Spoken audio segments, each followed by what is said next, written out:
Okay, this is a super simple theory. It states that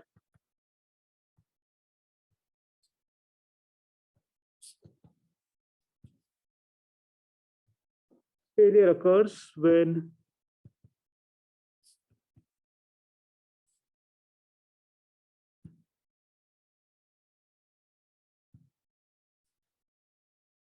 one of the principal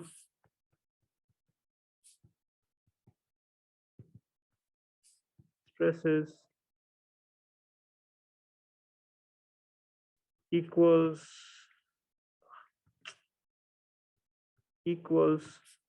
or exceeds the strength. Okay, so let's see what this means in terms of equations. So if we arrange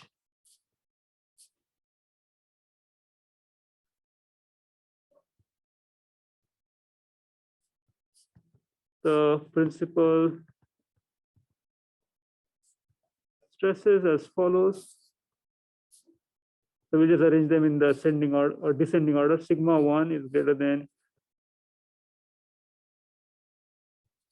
sigma 2 is greater than sigma 3. So you know that sigma 1 is the maximum stress, sigma 3 is the minimum stress.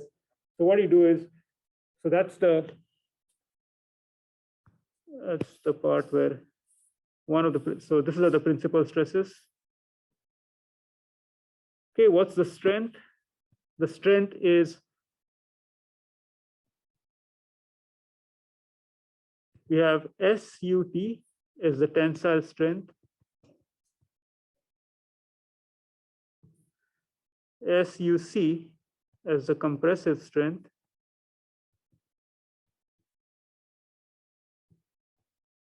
okay? And then the last piece which connects them is that we need to equate equals or exceeds. So what you need to do is, you need to do this check.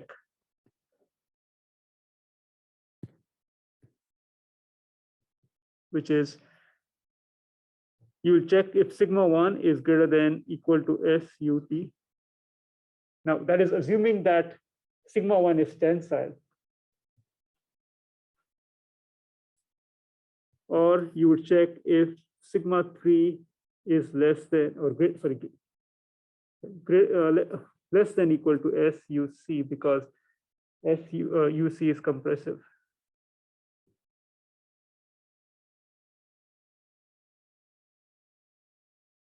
So it's checking for the tensile, the compressive stress, just based on the values for the principal stresses.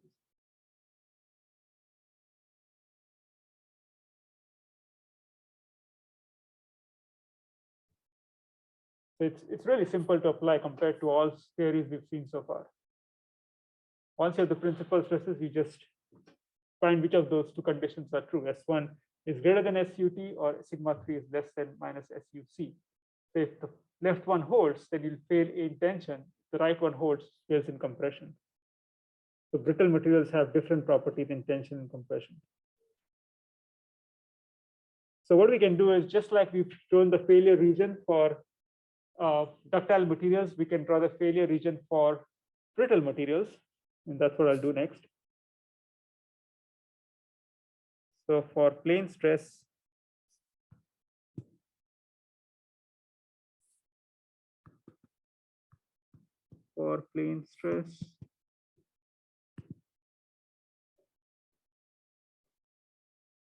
so assume we have sigma A, sigma B, and then the third stress is 0. So we range stresses in descending order. So let's assume sigma A is greater than sigma B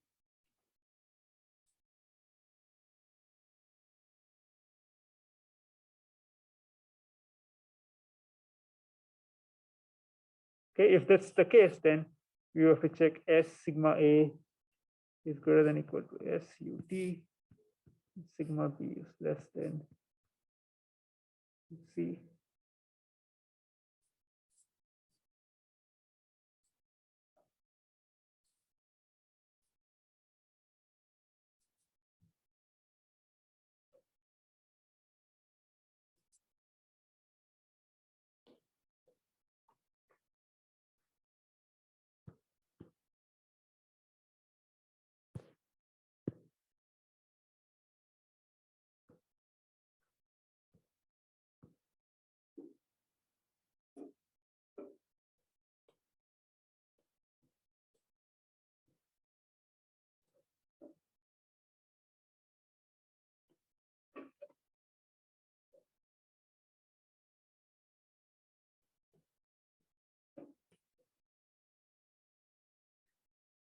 So sigma A, sigma B,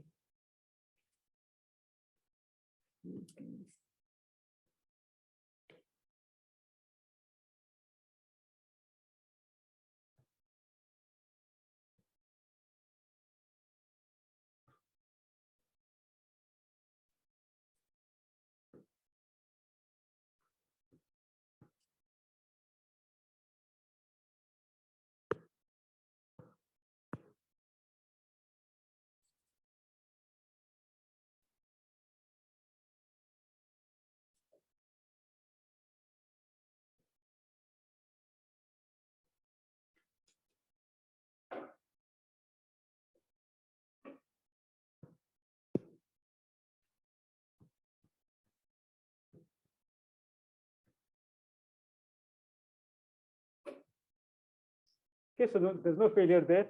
Just one more thing, we're almost out of time. Just one more thing before we pick design equations. So that's just tell you if it fails or not fails.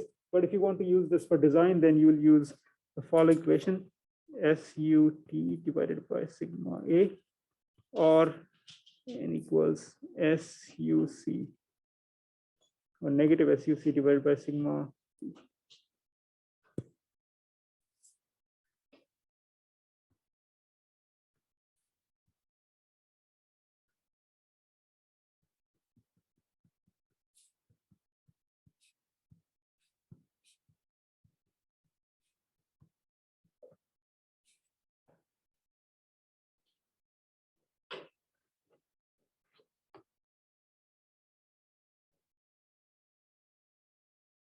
Okay, so I'll just put the equations. We've already seen what this a similar theory for ductile materials. So the equations are as follows.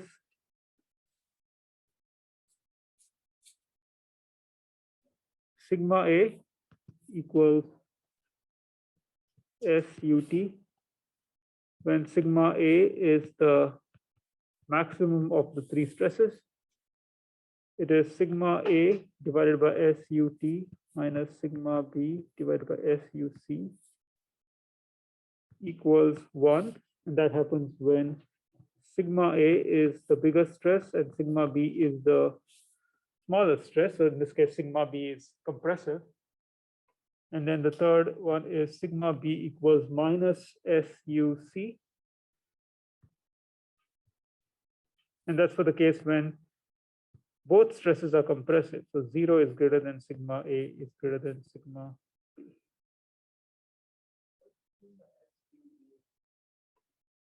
SUT is, in this case, the ultimate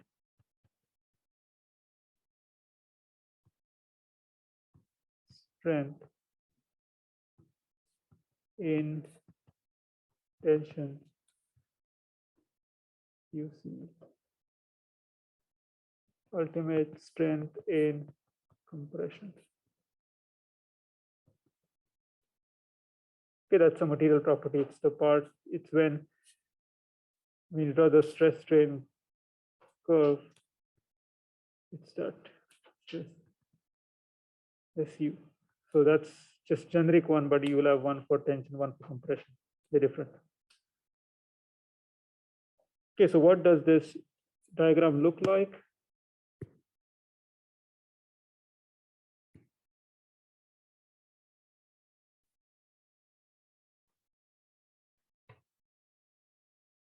Draw the axis.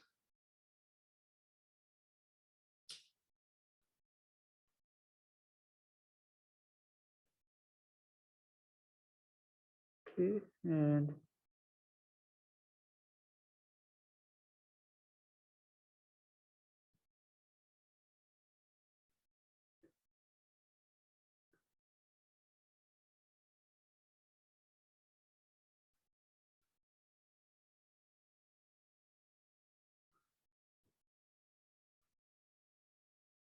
okay, so sigma A on the X, sigma B on the Y.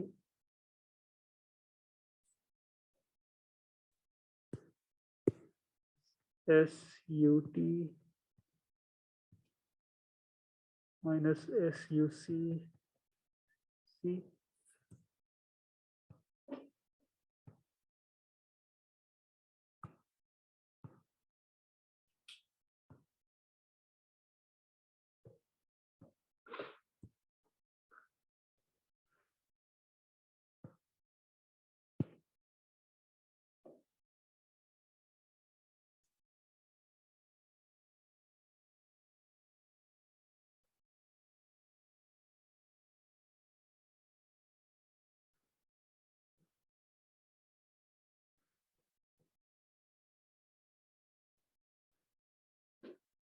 So that's the no failure region.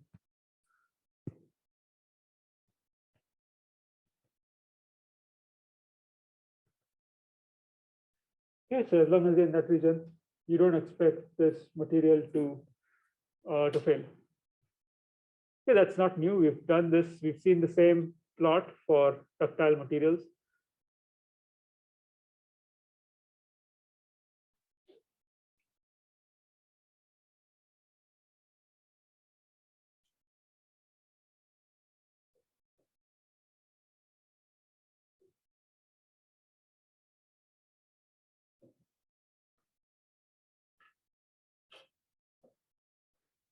Okay, now what does experimental data tell us?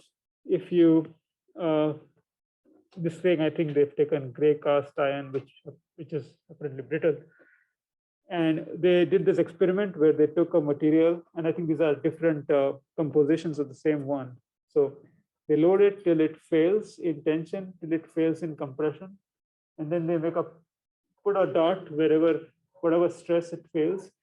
And so this region, let's just name them. Let's just call that by quadrants, like 1, this is quadrant 2, quadrant 3, and quadrant 4.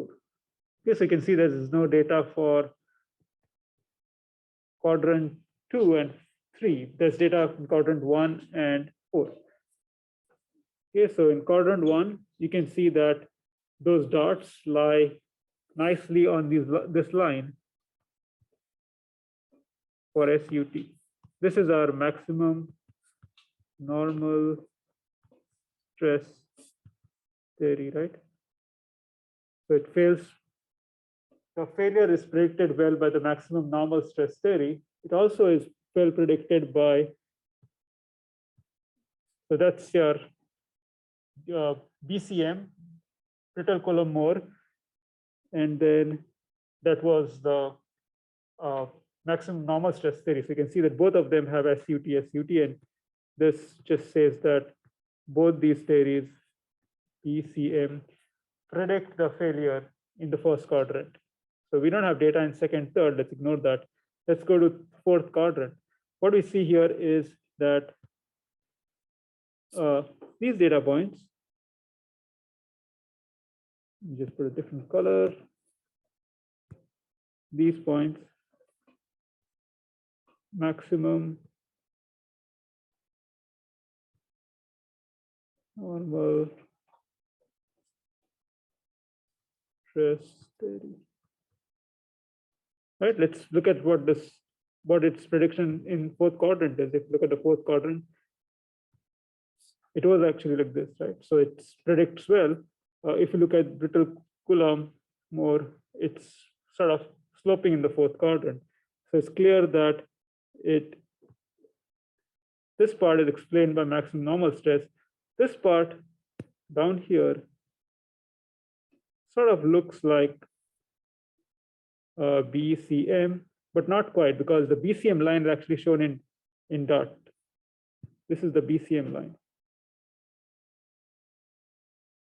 Okay, so BCM is not able to predict the failure in the fourth quadrant, and maximum normal stress theory sort of predicts it for some points, but not for all points.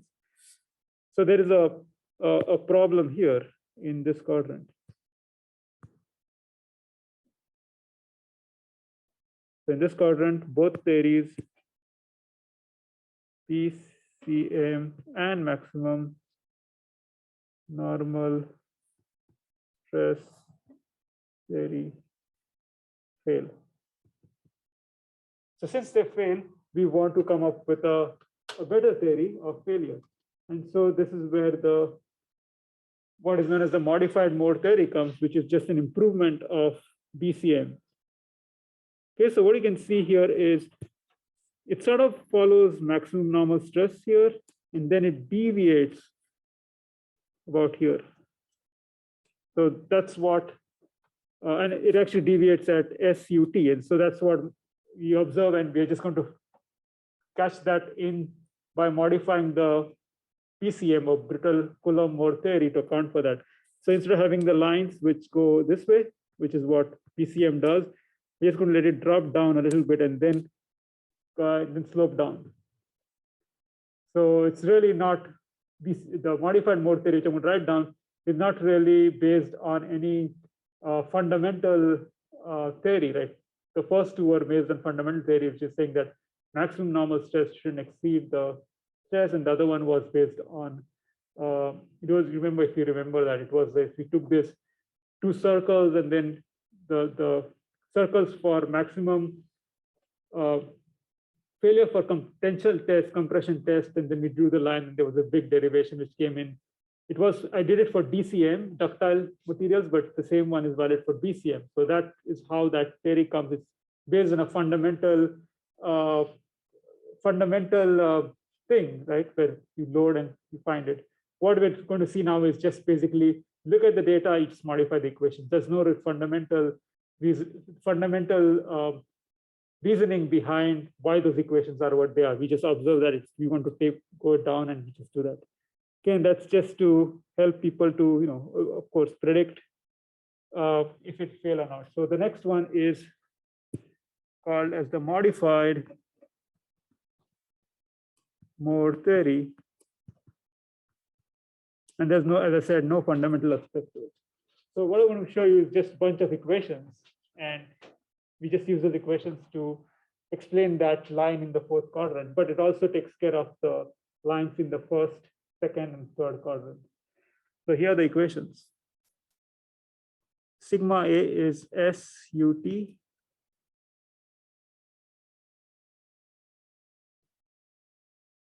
So this is true for sigma A is greater than sigma B greater than 0. Okay, sigma A is still SUT for sigma A is greater than 0, and sigma B is, of course, less than 0. So this is, one is tensile, one is compressive. But that equation is only true up till a certain region, till sigma B divided by sigma A, the ratio, the absolute value of the ratio is less than 1. Thereafter, we have this modification, SUC minus SUT divided by SUC, SUT, sigma A minus sigma B, SUC. And that is true for sigma A is greater than 0, greater than sigma B.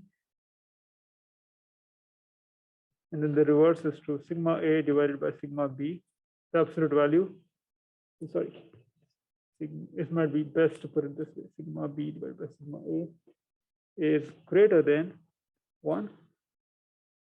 And then finally, sigma B equals minus SUC.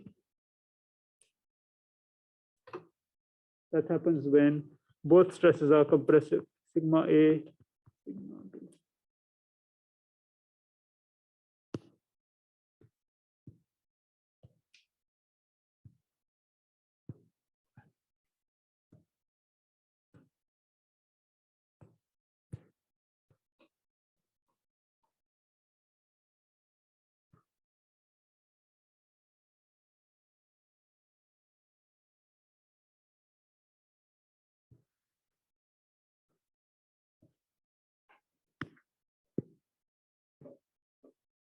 We will quickly draw this, what this equations really mean when we draw the stresses on sigma A, sigma B plot.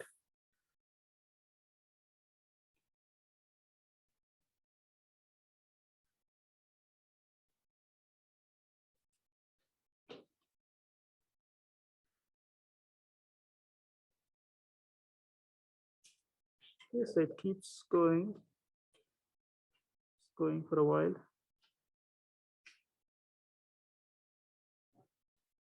Make it a bit bigger.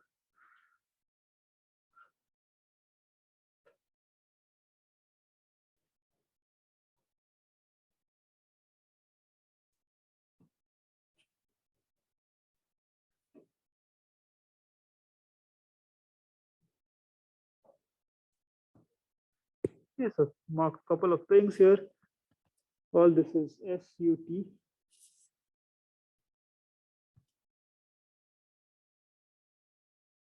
SUT,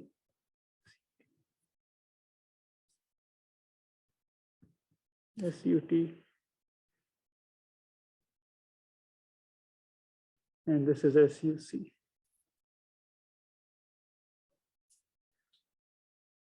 Will be negative, negative.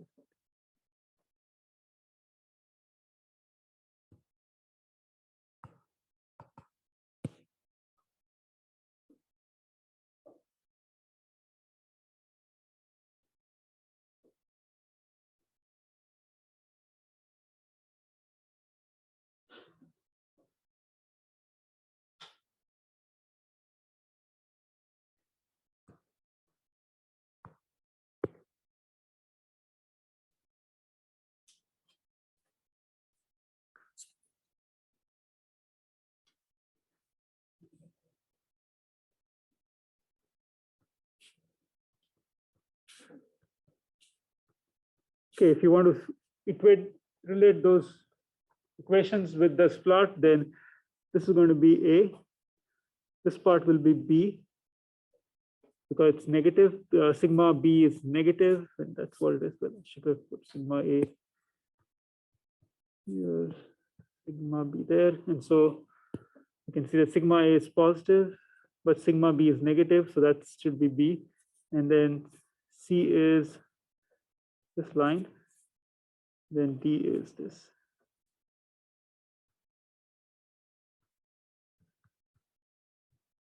Okay, you get a similar thing for the other side. If you, so I've drawn this and shown this, but you can also do it the other way, which is you can assume sigma B is the bigger of the stresses. You can basically change the role of sigma B and sigma A. And so that is really another 8 set of equations. And those 8 equations will give you this, this, this. So really, you don't really need to do that because as long as you're using one set of equations, you're fine. But it's just showing you that you could apply it the other way too, where you can treat sigma B as the bigger of the 2 stresses. Here I've treated sigma as the bigger of the 2 stresses. Yes, as long as you're inside, you don't expect failure. Oh, failure.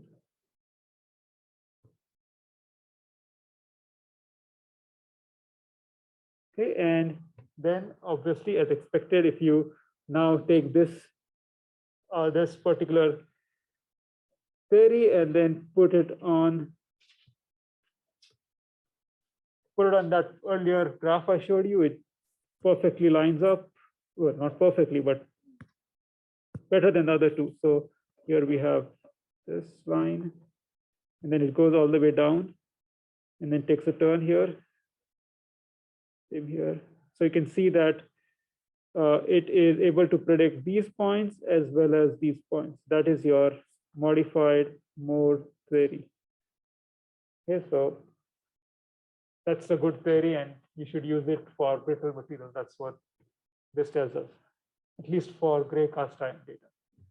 Now, if you have a different material, you want to do the same thing, and you want to get this experimental data and then see which theory works well and use that theory. So you obviously we know that information from doing a lot of experimental tests.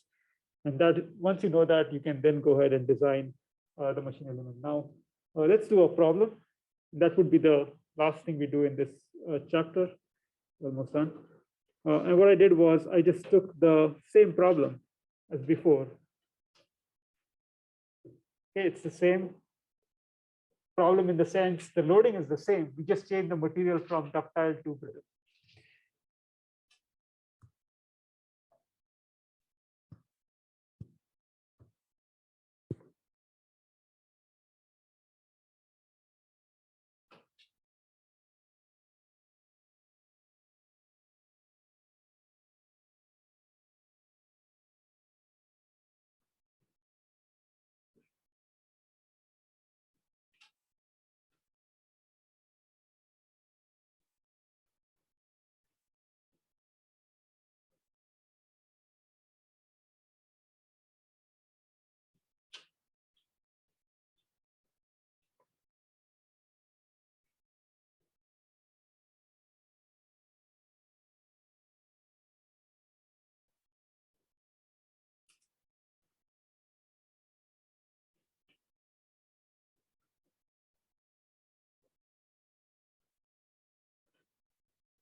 Okay, so force F is applied at D, assuming the material is brittle and the critical point for failure is A. Compute the value of F, that's the force, assuming Coulomb Mohr theory and modified Mohr theory. Assume that the tensile ultimate strength, which is SUT, is 31 kpsi, and the ultimate strength in compression is 109 kpsi.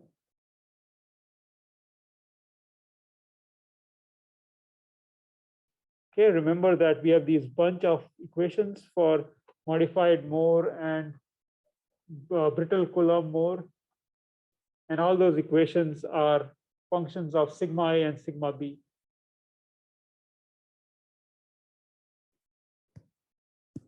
So to apply, call that BCM, and this is MM. I think it's just called MM. MM, and this is BCM. So in order to apply BCM and MM to compute F, we need to compute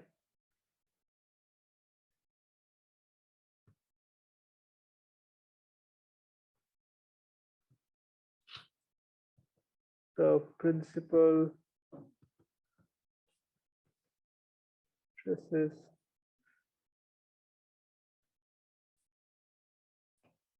at A. Okay, so once you have the principal stresses, it's just a matter of applying those equations. And I don't want to write an equation down to start off because those equations depend on certain cases. If you have this condition, then this use this equation. If you have something else, use other equation. So, but this is a good starting point. We need to compute the principal stresses. Okay, which means that if we can find the stresses first in this loading condition, then we can apply either the Mohr circle or the stress transformation to compute the principal stresses. So our first step is to figure out the stresses at A. So it's the same procedure. First, compute stresses at A, compute principal stresses A,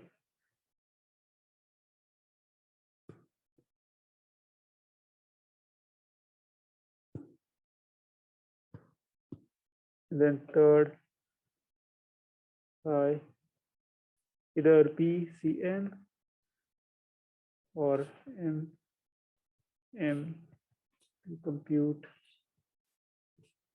F. Okay, the 2 and 3 are pretty much like a lookup table. It's like you just have to apply a formula. The hardest part is step 1, compute stresses at A. So let's do that first.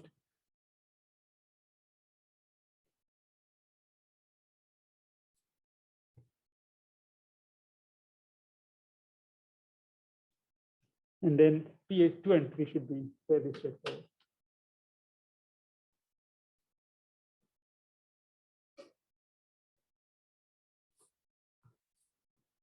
Okay, I'm just going to draw that figure again, of a rough figure.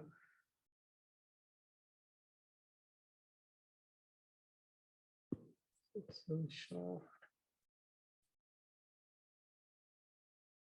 This. And then the axes are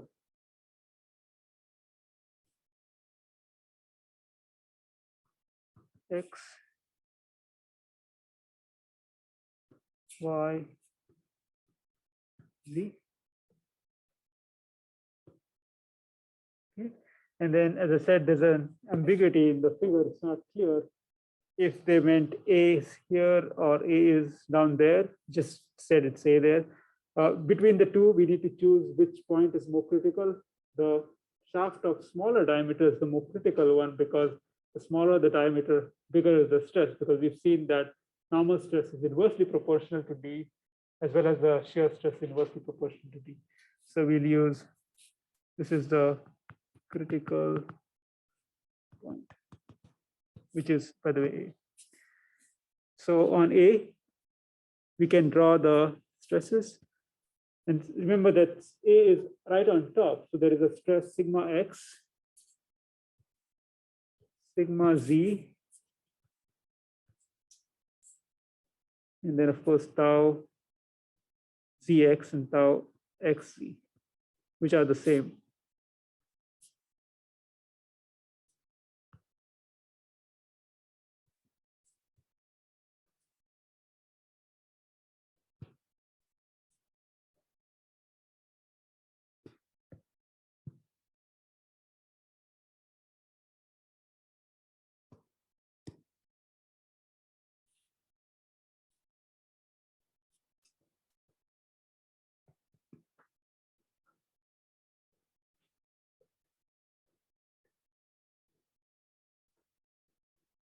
So I think we need two dimensions here. We need to know the distance this force F is applied from the shaft axis. This distance is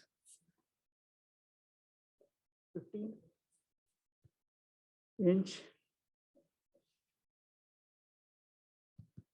And then we need to know this distance.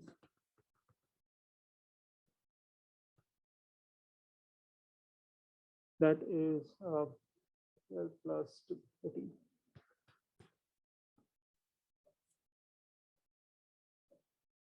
Okay, so I've done this before. That is the solution. I'm just going to quickly write down the relevant things. So sigma Z is the stress in the Z direction is 0. Sigma X is the stress in the X direction. That occurs due to this moment in the YX plane. That moment. That's actually moment is in the along the Z axis. So if you, this force when acted upon by, well, this force times this moment arm will give rise to that moment. And if you curl your right hand along the, so if you curl, so we know that F is acting like this, and if the moment arm is there, so it clearly causes this thing to twist this way, right? So if you curl your fingers, your thumb gives the direction of the moment, and that's why that arrow is drawn this way and not the other way. We know the moment is in this plane, right? So when you curl it, your thumb will give the direction. So that would be pointing away from. So that's why it's this way. And this moment is, the moment direction is in this way. Okay, remember that moment is along the k direction, so mz times k. Here it's negative k. Okay, now the shaft surface on top is going to be under tension, right? Because if you bend the beam this way, then the top part is going to be convex and the bottom part is going to be concave. The convex part is the one which is going to have a positive stress because it's going to be stretch. So sigma x would be m z. We need to figure out what y is, which will be basically the half the diameter. I'm sorry. And it'll be positive. So mz is f times 14. Y is d divided by 2. The inertia for a circular cross section is pi e raised to 4 divided by 64. And so we end up getting 32 times f times 14 pi t cubed. And then we have to choose, as I said, the diameter. There are two options, the bigger and the smaller one. The bigger one is 1.5 inch, and the smaller one is 1 inch. So we choose the smaller one because that's the highly stressed one. So 1. So D is 1.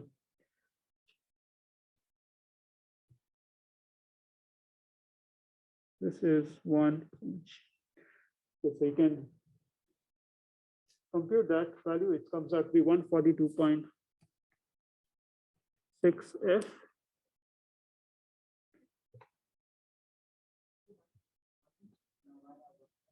Because bigger the diameter, smaller is the stress. You want to choose the more critical one. Wherever you get higher stress is the more critical one. Okay, then the formula for tau Zx is, so here the shear stress occurs because this force also causes this lever arm to twist or turn, or so to say torque. That will be due to a torque times rho divided by J. And you can see the torque. I mean, if you apply a force that way, the effect of force is to turn this counterclockwise, you see. And so if you want to find the direction, you curl your fingers along that direction. So if you curl your fingers counterclockwise, your thumb gives the direction of the torque. And so the torque is in the X direction. So curl your fingers along that, along the motion or impending motion, counterclockwise, and then the thumb gives torque. So it's X.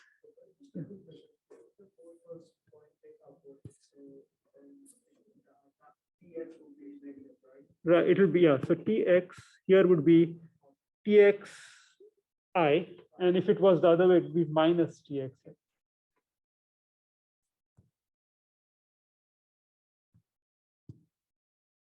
So T is F times the lever arm, so it's going to be 15.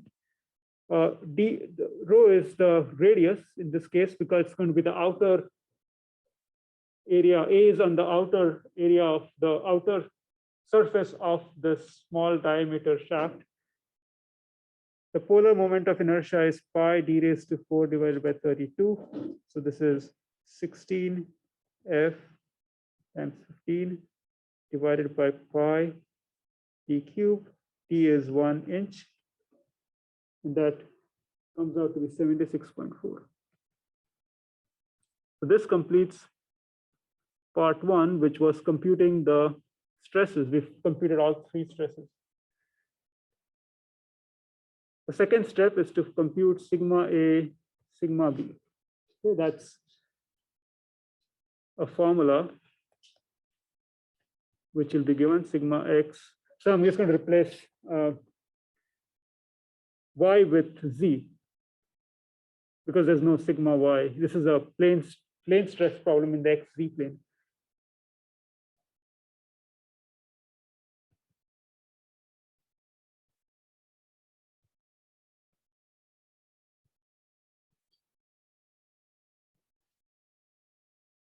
Okay, so let's see. All those things on the right side are known. Sigma z, in fact, is 0. Sigma x is, in terms of f, it's 142.6 times f, and the tau zx is 1. So we can compute these values. We can just assign one of them to be the bigger of the two. So our convention is we always make sigma a to be the larger of the two. So sigma a is 175.8 times f. Then sigma b is minus 33.2 f.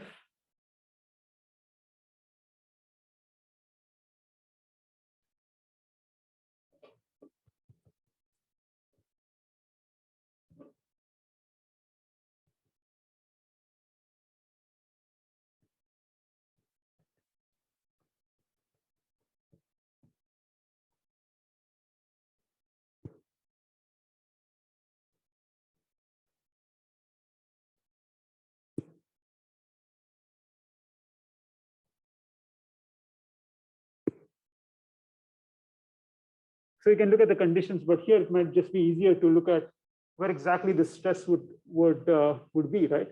So in this case, we have the 4 quadrants. You see that sigma A is greater than 0, and sigma B is less than 0, right? So it's going to be in this region. So it's in this 4th quadrant is what we want to we want to look at the failure criteria in the fourth quadrant. Okay, so what we do is now we check back and see the equations and see what the equations are in the fourth quadrant and use those equations to compute F. So again, going back, let's go to Brittle Coulomb Mohr Theory. Okay. These are the three equations. The first, maybe I should have put this down. This is, let's call this A, let's call this B, let's call this C. This is A, this is B, this is C. Okay, and you can check that. So in quadrant 4, equation B is true. So we just use that equation, sigma A divided by SUT minus sigma B divided by SUC equals 1. Go back. We're almost out of time. So 3 sigma A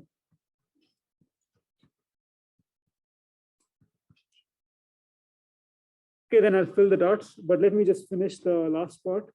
If you look at modified Mohr theory, in the fourth quadrant, there are two candidates, there's B and there's C. So we need to look at B and C. The way they're different is that you need to look at the ratio of sigma B divided by sigma A. If it's less than 1, use the first equation. If it's greater than 1, use the second one. So in this case, sigma B divided by sigma A is less than 1.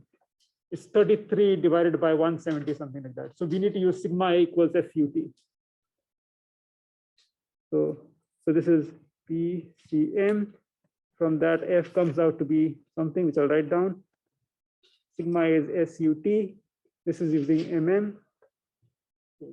Just let me write the final answer. We're done. 167.5.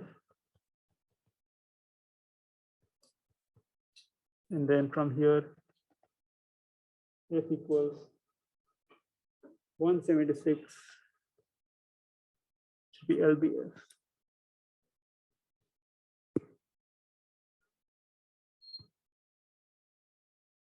So that's the final answer. So